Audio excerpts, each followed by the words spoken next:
किस किस ने अपने टीवी थपेड़े मार के ठीक करे हैं कि कोई चैनल ना आ रहा हो, खराब हो रहा हो, उसको 2-3 लगाए और वो काम कर जाता था।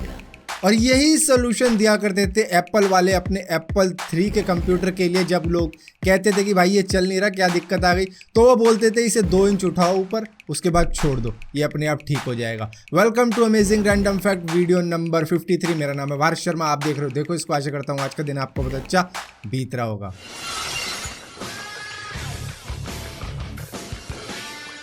रशिया ने वर्ल्ड वॉर 1 के टाइम पर वोडका को बैन कर दिया था, जिसको उन्होंने 11 साल तक कंटिन्यूस चालू रखा था। लेकिन इस बीच में उन्होंने वाइन और बियर को अलाउड कर दिया था। लेकिन ये जो वोडका बैन हुई थी, इसकी वजह से इनकी 11 साल तक करीबन 1/3 टैक्स से होने वाली इनकम खत्म हो गई थी। 1918 में यूनाइटेड स्टेट का सेंटर पॉइंट नापने के लिए उसका एक कार्डबोर्ड की शेप का मैप बनाया जाता था। उसके बाद उसे पिन पॉइंट किसी चीज पर बैलेंस करके देखा जाता था और वहां से मालूम चलता था कि कौन सा इसका सेंटर पॉइंट है, जो करीबन 20 माइल्स तक सही रहता था। एक बार इस पेंटिंग को देखो और मुझको बताओ आप इसे कितने में खरीदना पसंद करोगे।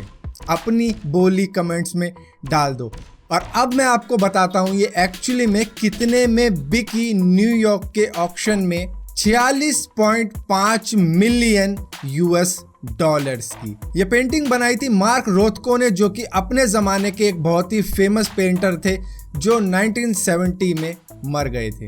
US के न्यूयॉर्क के अंदर एक माफिया हुआ करता था, जिसको ज्वाइन करने के लिए कुछ रूल फॉलो करने पड़ते थे। पहला रूल, आपको दाढ़ी नहीं होनी चाहिए, कटी होनी चाहिए, बिल्कुल क्लीन शेव होने चाहिए। इसी के साथ साथ जब आप मेंबर बन जाओ तो किसी भी मेंबर की फैमिली की किसी भी लेडी के साथ आपको गलत बर्ताव नहीं करना है। इसी के साथ साथ किसी भी मेंबर के साथ आपको फाइट नहीं करनी है। अगर किसी मेंबर को कोई मार देता है तो उसका फैसला बॉस लेगा कि उस बंदे के साथ क्या करना चाहिए। और सबसे मेन बात यह होती थी कि आपको इटालियन होना चाहिए फुल मेंबर बनने के लिए। आप मेंबर बन सकते हो, लेकिन अगर आप इटालियन नहीं हुए तो आपको फुल मेंबर नहीं बनाया जाएगा। 1953 में CIA ने एक खास तरीके का प्रोजेक्ट चलाया था जिसको बोला जाता था MK अल्ट्रा। इसके अंदर वो अपने एजेंट्स को जो रिटायर होने की कगार पे होते थे उनको LSD देना शुरू कर देते थे, जिससे वो अपनी सारी मेमोरीज भूल जाते थे जो भी पुराने वक्त की होती थी। और LSD एक्चुअली में एक तरीके का ड्रग होता है जो फीलिंग, इमोशन, अवेयरनेस जो आपके आसपास में चल रहा है वो सब भुला देती है और आपको एकदम एक पत्थर सा बना देती है कि आपको मालूम ही नहीं कि आपके आगे पीछे क्या चल रहा है, आप इस दुनिया से अलग ही हो जाते हो। और ये प्रोजेक्ट बंद कर दिया गया था 1973 में। एक फिश है जिसको बोला जाता है सलेमा पोर्गी, जिसको खाने के बाद में इंसान करीबन 36 घंटों तक हेल्यूसिनेट रहता है, यानी कि भ्रमित रहता है।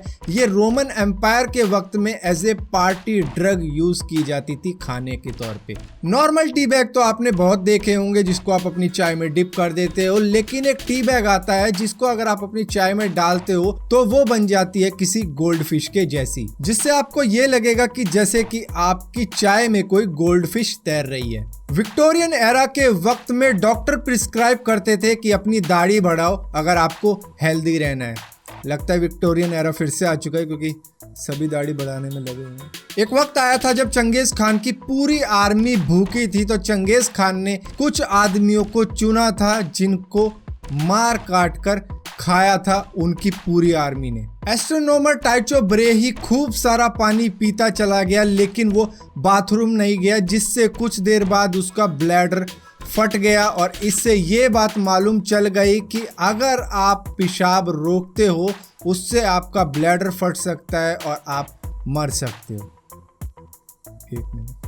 तो फिलहाल के लिए अमेजिंग रैंडम फैक्ट्स की इस वीडियो में इतना ही था। अगर ये वीडियो आपको पसंद आती हो तो इस वीडियो को लाइक जरूर करना, शेयर जरूर करना, और इसी के साथ साथ अगर ये वीडियो पसंद आती हो तो इस चैनल को सब्सक्राइब जरूर करना, ताकि इसी तरह की और भी वीडियो मैं आपको देता रहूँ। और सब्सक्राइब करो तो बेल का आइकन जरूर दबाना, वरना आपको पता भी नहीं लगेगा कि मैंने कोई वीडियो डाली भी है।